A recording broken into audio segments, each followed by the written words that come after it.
거룩하신 하나님 아버지, 감사와 찬송과 영광을 돌립니다. 아멘. 지난밤도 하나님 은혜 가운데 편안한 안식을 누리게 하시고 또 아멘. 한날을 살아갈 수 있도록 생명 주심을 감사합니다. 아멘. 저희들에게 허락하신 이 날과 생명을 하나님 영광을 드러내는 일에 아름답게 쓸 수 있도록 인도하여 주시옵소서. 아멘. 하나님, 하루를 예배와 기도로 시작할 수 있도록 은총을 베풀어 주시니 감사합니다. 아멘. 우리의 삶 속에서 늘 주님을 예배하며 아멘. 예배함이 습관이 되게 하시고 아멘. 모든 삶을 주님께 맡김으로 주님의 인도를 따라 바른 길을 가게 하여 주시옵소서. 아멘. 주님, 우리를 도우셔서 말씀대로 오늘 하루도 빛 가운데로 걸어가게 하옵시고 우리도 주님의 빛을 따라 세상을 따뜻하고 밝게 하는 도구가 되게 하여 주시옵소서. 아멘. 그래서 허락하신 하루를 살아가려 합니다. 오늘 하루도 말에 실수 없게 하시고 아멘. 불의한 자리에 들거나 악한 행위로 주님의 영광을 가리우지 않게 해 주시옵소서. 우리에게 건강과 지혜를 주시고 아멘. 세상에 부끄럽지 말게 하시고 아멘. 우리의 불의한 행위로 주님의 영광 가리지 않도록 주께서 지켜주시옵소서. 아멘. 믿음으로 모든 어려움을 이기게 하시고 아멘. 우리의 삶으로 보여주는 증거가 곧 하나님의 역사를 드러내는 전도가 되게 하여 주시옵소서. 아멘. 좀 더 겸손하고 선한 말로 행실로 하나님의 자녀됨을 드러내게 하시고 이 시간 또한 김영진 목사님께서 계시록 말씀을 전파하실 때 놀라운 은총을 베풀어 주시고 아멘. 말씀 하나하나 마음속에 깊이 새겨서 잊지 아멘. 않고 저희들이 삶이 날마다 거룩해지고 아멘. 변화되게 하여 주시옵소서. 아멘. 우리의 자녀들과 사랑하는 가족 모두가 평강과 진리 가운데서 오늘도 주님과 동행하는 하루가 되게 하여 주시옵기를 예수님 이름으로 감사하며 기도드렸습니다. 아멘. 고맙습니다. 감사합니다. 오늘은 계시록 12장 2절에서부터 4절까지 어제 2절을 좀 이어서 살펴보도록 하겠습니다. 이 여자가 아이를 베어 해산하게 되매 아파서 애를 쓰며 부르짖더라. 12장 1절에 등장하고 있는 정숙한 여자는 두 가지 역할을 감당하고 있습니다. 하나는 그 여자가 하나님의 백성으로서의 교회를 나타내고요. 또 하나는 메시아의 모체로서의 교회를 나타냅니다. 1절이 하나님의 순결한 백성으로 하나님의 백성으로서의 교회를 나타낸다면 2절은 메시아의 모체로서의 교회를 표현하고 있는 것입니다. 그런데 이 여자가 아이를 베어서 해산하게 됐다라고 얘기하는데 그 아이가 어떤 아이인지를 5절에 설명하고 있습니다. 여자가 아들을 낳으니 이는 장차 철장으로 만국을 다스릴 남자라. 그 아이는 우리가 아는 대로 메시아 예수 그리스도를 나타내는 것이죠. 그런데 해산할 때가 되어서 아파서 애를 쓰며 부르짖더라라고 했습니다. 여기 아파서 애를 쓰며 부르짖는다. 이 산고, 이 여자의 산고가 무엇을 상징하는지 세 가지로 우리가 해석할 수 있습니다. 첫째는 메시아 탄생을 앞두고 순환을 겪는 하나님의 백성들의 모습을 표현한 것입니다. 그리스도가 탄생하기 직전 로마의 압제 아래 핍박받아서 고난당하고 있는 하나님의 백성의 모습을 나타냅니다. 두 번째는 복음 기별을 세상에 선포하기 위하여 진통을 겪고 있는 교회를 산고를 당하고 있는 여인으로 표현한 것입니다. 갈라디아서 4장 19절에 사도 바울이 그렇게 표현했죠. 나의 자녀들아, 너희 속에 그리스도의 형상이 이루기까지 다시 너희를 위하여 해산하는 수고를 하노니 라고 했습니다. 그래서 복음 기별을 세상에 전하기 위하여 진통을 겪고 있는 교회를 이 산고를 겪는 여인으로 그렇게 표현하고 있습니다. 세 번째는 하나님께 간구하고 하나님께 자신의 형편을 신원하여 주기를 소리치는 그런 모습입니다. 계시록 6장 10절에 순교자들이 하나님께 신원해 주기를 탄원하는 그 장면에 요 똑같은 단어를 사용했습니다. 이사야는 절급한 상황을 맞아서 주님께 간절히 기도할 때 이사야 26장 17절에 여호와여 잉태한 여인이 산기가 임박하여 산고를 겪으며 부르짖음 같이 우리가 주 앞에서 그와 같으니이다. 그래서 아주 절박한 이 상황 가운데에서 하나님께 간절히 기도하는 모습을 나타내는 것이다라고 그렇게 해석할 수 있습니다. 그렇게 여자의 산고를 그렇게 표현할 수 있는데요. 여기 애를 쓰며라고 하는 이 표현, 애를 쓴다라고 하는 이 표현은 단지 성경에서 보면 산고 때문에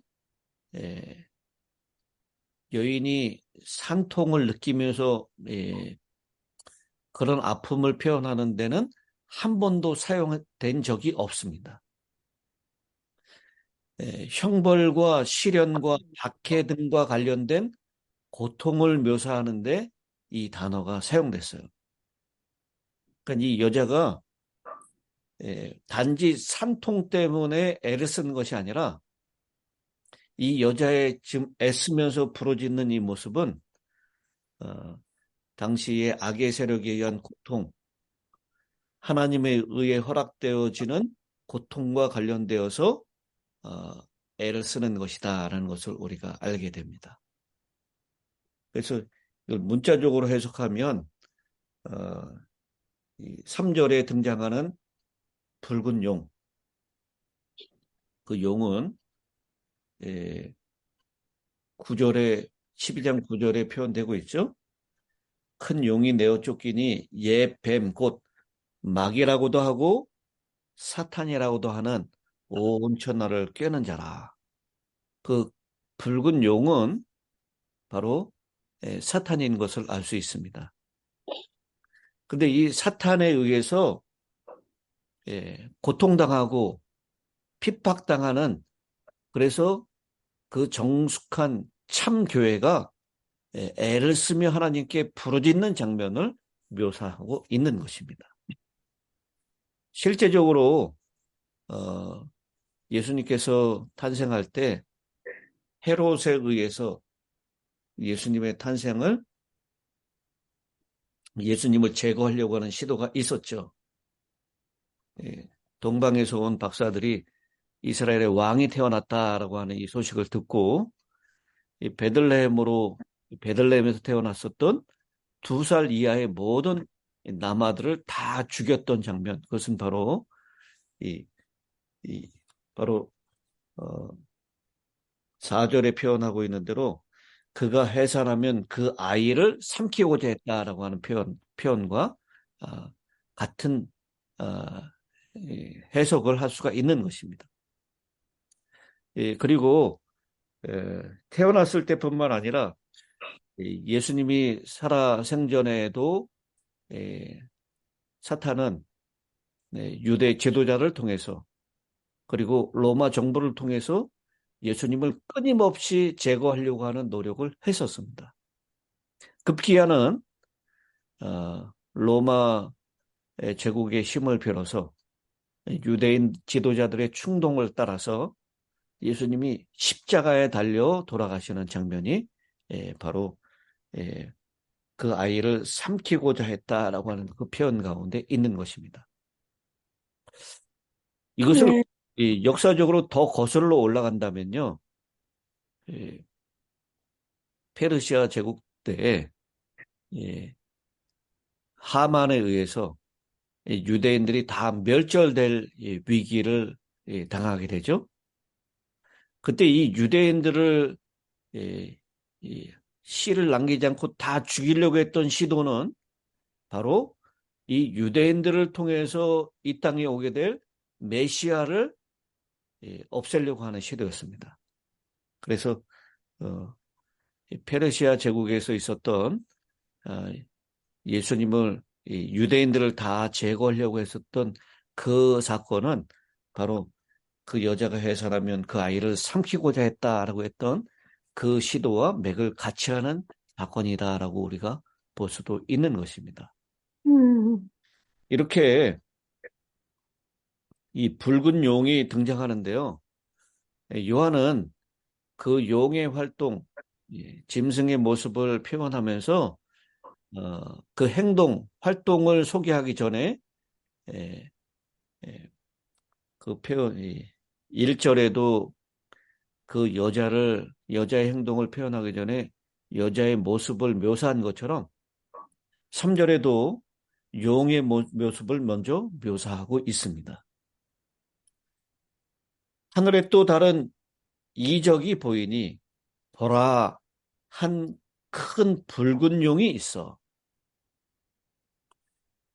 이 소련이 굉장히 큰 힘을 발휘했을 때 이 성경학자들은 그 시대의 모습을 바라보면서 이 붉은 용을 소련으로 해석하기도 했습니다.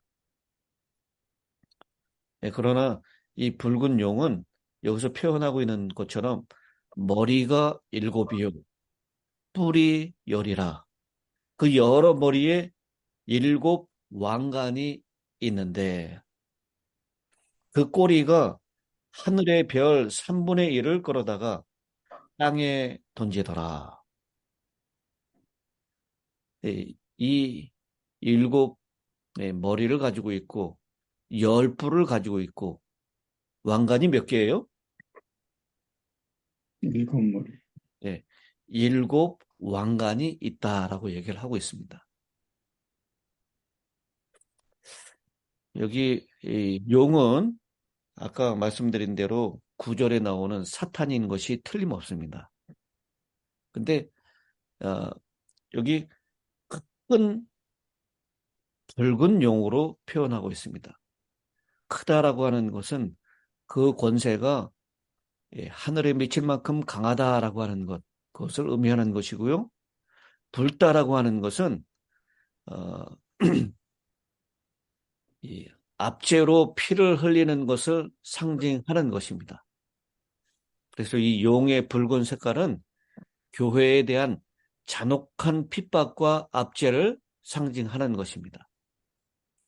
계시록 17장 3절 4절에서도 큰 음녀라고 표현됐는데 그 음녀의 색깔이 바로 붉은 자줏빛 옷을 입고 있다라고 얘기를 했고, 그녀가 타고 있는 짐승의 색도 붉다라고 하는 것은 그것이 성도들을 박해할 세력인 것을 상징하는 것입니다. 이 용을 어떻게 적용할 수가 있을까요? 1차적인 적용은 사탄입니다. 9절에 표현된 대로. 그리고 2차적인 적용은 로마 제국을 상징할 수 있습니다. 사탄은 로마 제국을 앞잡이로 내세우고 자기는 배후에서 활동하면서 그리스도와 초대교회를 공격하였습니다. 예수님이 탄생했을 때 사탄은 이교 로마를 통해서 일을 하였습니다. 그리고 세 번째는 3차적인 의미로 로마 교황을 상징한다고 볼 수 있습니다. 로마 제국이 멸망하자 그 권세를 물려받은 법왕 로마가 박해 세력으로 맥을 이어서 하나님의 백성을 1260년 동안 박해하였습니다. 6절에 표현되고 있죠. 1260일 동안 광야로 도망가서 양육받는 사건이 기록되어 있습니다. 지상의 정부가 사탄의 조종을 받아서 하나님의 율법을 짓밟고 그분의 백성을 박해하는 데 가담하면 사탄의 일을 하는 것입니다. 그래서 바로 이 붉은 용을 우리 다니엘서에 나오는 작은 뿔과 유사하다라고 볼 수가 있습니다. 이 사탄이 이 굉장한 권세를 가지고 이 하나님과 하나님의 백성들을 비박하고 그들을 헐어버리는 그 일을 하는 일을 여기 3절에 그렇게 묘사를 하고 있는 것입니다. 머리가 7이다라고 그렇게 표현하고 있는데요. 우리가 그냥 쉽게 적용을 하자면 다니엘 7장에 나오는 사탄의 하수인의 역할을 했었던 제국을 상징하는 네 짐승의 머리의 수가 7이었습니다. 기억하시죠? 사자, 독수리 날개를 달고 있는 사자의 머리가 하나고, 두 번째는 곰의 머리가 하나고, 그 다음에 새의 날개에 넷을 달고 있는 표범과 같은 머리가 넷이에요. 그러니까 총 6개죠. 그 다음 네 번째 무섭고 놀라운 짐승의 머리가 하나입니다. 그래서 머리가 7이고, 그 다음에 네 번째 나오는 무섭고 놀라운 짐승의 머리에는 뿔이 몇 개가 있다 그랬습니까? 뿔이 10개가 있다라고 얘기해서 이 계시록의 짐승은 머리가 7이고 뿔이 10, 바로 다니엘 7장에 나오는 네 짐승들의 복합체의 모습을 가지고 있다라는 것을 알 수가 있습니다. 그래서 일곱 제국을 나타낸다. 그리고 또 용의 머리가 7인 것은 로마가 언덕이 몇 개 있는 곳에 세워졌다라고 얘기하죠. 7? 로마가 7 언덕 위에 세워졌다라는 것을 의미한다. 이렇게 해석하기도 합니다. 그리고 세 번째 견해는 7이라고 하는 숫자가 완전이나 전체를 상징하는 계략적인 숫자이기 때문에 정확하게 7나라만을 의미하는 것이 아니라 용의 목적을 위해서 일하는 여러 정치적인 세력을 상징한다라고 해석을 하기도 합니다. 그 용의 머리가 7이다라고 하는 것, 7나라를 상징한다. 두 번째는 로마가 7 언덕 위에 세워진 것을 상징하는 것이다. 세 번째는 용의 목적을 위해서 일하는 계략적인 여러 정치적인 세력을 상징한다라고 그렇게 해석하는데요. 이 세 가지 견해 가운데 세 번째 견해가 가장 타당한 것처럼 보입니다. 용의 활동 시점이 창세 전부터 천년기 끝까지 최후 멸망할 때까지 이러로 오기 때문에요. 이 7 머리들을 어느 한 시대의 나라나 제국들에만 적용하기는 곤란합니다. 그래서 이 7 머리를 우리가 적용할 때 시대를 뛰어넘어서 사탄의 목적을 위해서 일하는 여러 정치적인 세력들을 그냥 완전 숫자 7으로 그렇게 표현한 것이다 라고 그렇게 해석하는 것이 가장 무리 없는 해석이 될 것이다 라고 생각을 합니다. 그리고 열 뿔이라고 하는 표현, 이것은 로마가 열 나라로 분열된 넷째 짐승의 모습을 표현하고 있는데요. 이 뿔이 열이다라고 하는 것, 이것도 마찬가지로 이 열이라고 하는 숫자가 세계의 열국들을 상징하는 계략적인 숫자로 보아서 뿔은 나라 혹은 뭐 왕 이렇게 우리가 해석하지 않습니까? 그래서 일곱 머리도 사탄의 목적을 이루기 위한 정치적인 세력을 나타내는 것. 반면에 똑같이 여기 나타나는 열 뿔도 적인 세력,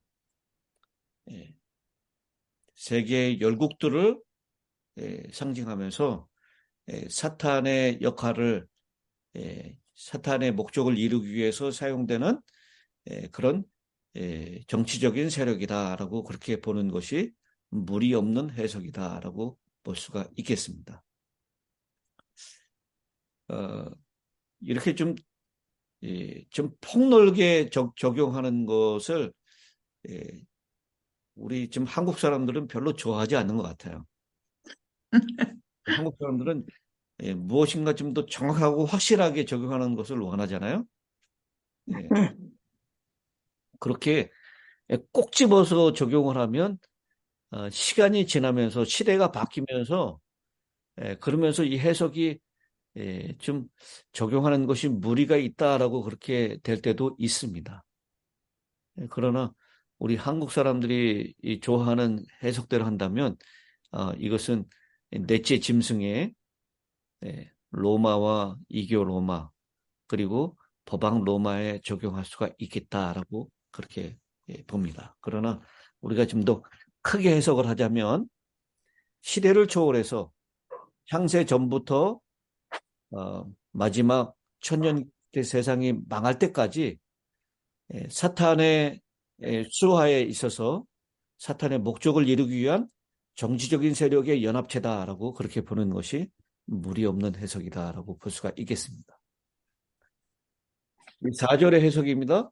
그 꼬리가 하늘의 별 3분의 1을 끌어다가 땅에 던지더라 라고 했습니다. 우리는 이 해석을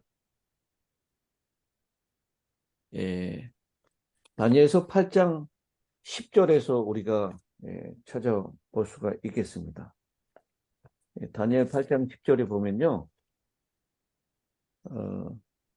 그것이 하늘 군대에 미칠 만큼 커져서 그 군대와 별들 중에 몇을 땅에 떨어뜨리고 그것들을 짓밟고 그랬습니다.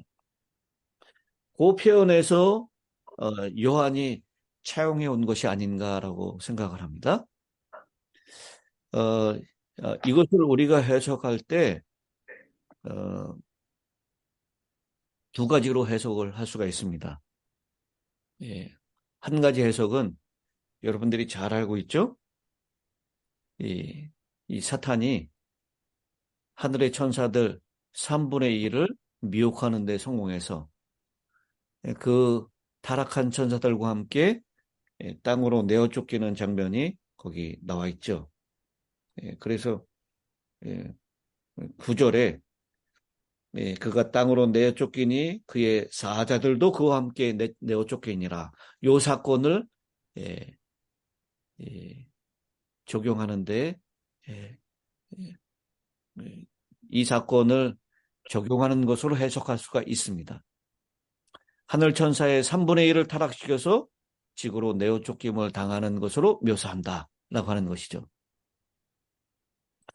그런데 또 이 용을 로마 제국으로 적용한다면 이 로마 제국이 유대 나라를 정복하면서 유대에는 왕과 제사장과 사내들인 의회 이 세 가지의 삼권으로 이 나라를 통치하고 있었는데요. 이 세 가지의 권력 가운데 왕을 폐하여 버림으로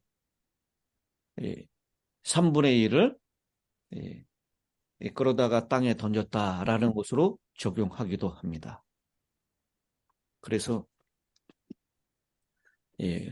이교 로마 제국이 유대의 세 가지 권력기관 중에 왕, 제사장, 사내들인 의회 이 세 가지 중에서 왕을 폐하여 버린 사건을 3분의 1을 땅에 던졌다라고 하는 것으로 적용하기도 합니다. 그러나 여기 분명히 우리가 알 것은요, 이 용이 무엇을 사용합니까? 정치권. 예, 용이 꼬리를 사용했다라고 얘기를 하고 있습니다. 이 꼬리를 사용했다라는 것은 기만으로 유혹하는 것을 상징하는 것입니다. 이 사단이 늘 하나님의 백성들을 미혹하는 것은 속임수로 기만을 사용한다라는 것을 우리에게 잘 보여주고 있는 내용입니다. 결국 이 마지막 때에도 이 사단은 여전히 그 기만수를 사용하게 될 것입니다. 계속해서 끝까지 이 사단의 활동은 계속될 것입니다. 그래서 이 마지막에 여기 끌어다가라고 하는 이 표현은 현재 능동태 직설법, 우리 문법으로 따지면 현재 능동태 직설법을 사용해서 잡아끈다라고 하는 동사를 사용했는데요. 현재도 진행 중에 있는 동작이라는 것을 보여주고 있는 것입니다. 그래서 사탄의 기만은 아직도 계속되고 있음을 표현하고 있는 것입니다.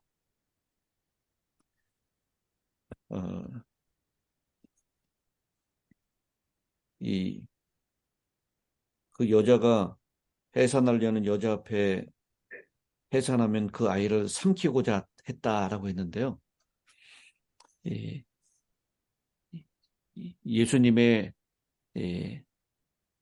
죽이려고 했었던 예수님의 생애 동안 탄생할 때도 그랬고 생애 동안 죽이려고 했었던 시도들 그리고 결국은 빌라도를 충동해서 십자가에 예수님을 못 박혀 있었던 그 사건들을 알고 말씀을 드렸습니다. 그렇지만 그 아이는 결국 어떻게 되죠? 5절에 있는 표현대로 그 아이를 하나님 앞과 그 보호자 앞으로 올려가더라라고 하는 이 표현. 이것은 바로 십자가에 못 박게 했지만 3일 후에 예수님이 부활하심으로 아이를 삼키려던 사탄의 계획은 완전히 실패하고 말았다라는 것입니다. 아멘. 계시록 12장은 역사의 휘장을 젖히고 하늘의 전쟁을 보여줍니다. 사탄은 아이가 태어날 때까지 기다릴 게 아니라 아이를 해산할 여자를 통째로 삼켜버리면 그의 목적이 달성될 것이 아니었겠습니까? 그러나 그것이 불가능한 것은 이 여자는 항상 하나님의 보호 아래 있었기 때문입니다. 아멘.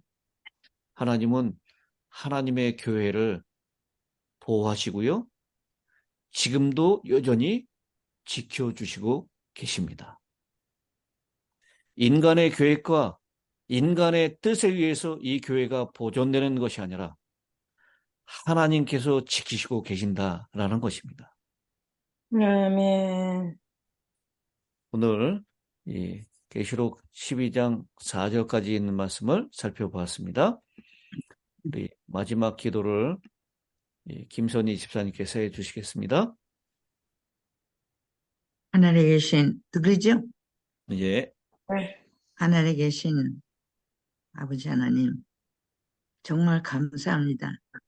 이 생명으로 새날을 맞이할 수 있는 이 기적을 저에게 베풀어 주시니 감사합니다. 아멘. 주님이시여, 오늘을 살겠습니다. 이 아침에 또 목사님을 통해서 말씀해 주셨습니다. 붉은 용의 세력이 이 말세에 점점 왕성해질 때 주님이시여, 우리가 굴하지 않고 주님 편에 서서 승리하는 생애를 살 수 있도록 우리에게 믿음에 믿음을 더하여 주시옵기를 간절히 빌고나옵나이다. 아멘. 아버지 하나님, 오늘의 생애를 주님 앞에 놓습니다. 우리가 감당해야 할 오늘의 하루의 생애를 성공적으로 또 감당할 수 있도록 도와주시옵소서. 아멘. 이곳저곳에 흩어져 있는 사랑하는 식구들, 자녀들, 주님이시여, 오늘의 하루 생에 함께 하셔서 승리하는 생애를 살 수 있도록 주여 도와주시옵소서. 주님, 우리의 연약함을 아십니다. 우리의 연약한 손을 잡으시고 험한 이 세상 살아가는데 오늘 또 실패하지 않고 승리하는 하루의 생애가 될 수 있도록 도와주시옵기를 간절히 빌고 나옵나이다. 아버지 하나님, 오늘은 또 저희가 안식일을 예배하는 날입니다. 안식일을 잘 예배해서 몸과 마음 주의를 잘 예배해서 행복한 안식일 맞이하고 행복한 안식일을 보낼 수 있도록 도와주시옵기를 예수님의 이름으로 간절히 기도드리옵나이다. 아멘.